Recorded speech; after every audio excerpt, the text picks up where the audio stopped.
नमस्कार, मी Surendra Mishra. Digras digital live मध्ये आपण सर्वांचं हार्दिक स्वागत करतो. आपण पाहत आहात दिग्रस डिजिटल लाईव्ह, एक सर्वांगीण माहितीचं चॅनल. श्री राम मंदिर तीर्थक्षेत्र अयोध्या पूजित मंगल अक्षत वितरण महाअभियानची जय्यत तयारी दिग्रस मध्ये सुरू असून पवित्र अक्षत कलश दिग्रस येथे पोहोचले आहे.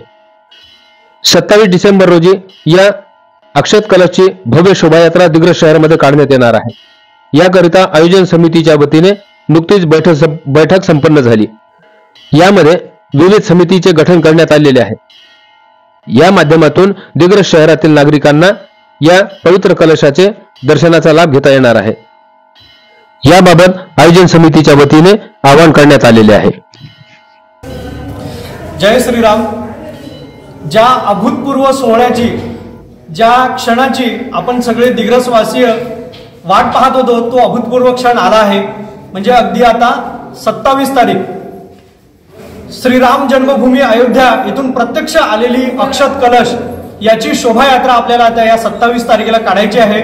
तो क्षण आता अगदी आपल्या जवळ आलेला आहे. या सोहळ्याची संपूर्ण तयारी झालेली आहे.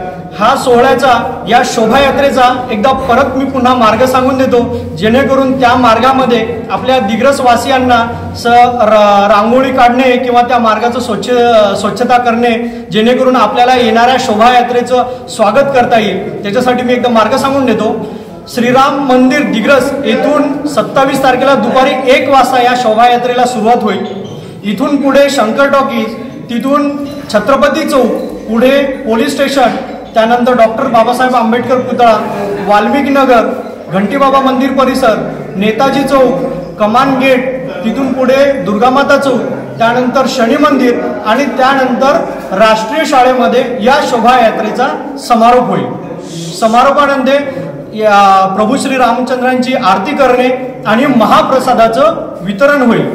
तरी मी दिग्रसवासियांना नम्र विनंती करतो, दिग्रस नगरामधील सगळी संत मंडळी, महिला मंडळी, माता, बंधू, भगिनी, व्यापारी मंडळी, भजनी मंडळी, विद्यार्थी, दुर्गा माता मंडळ, गणपती मंडळ व इतर सगळे जे मंडळ असतील, या सगळ्यांना मी नम्र विनंती करतो, आवाहन करतो की या शोभायात्रेत सगळ्यांनी आवर्जून यावे आणि प्रत्यक्ष अयोध्येतून आलेल्या अक्षत कलशाचं सगळ्यांनी दर्शन घ्यावं आणि या शोभायात्राची शोभा वाढवावी.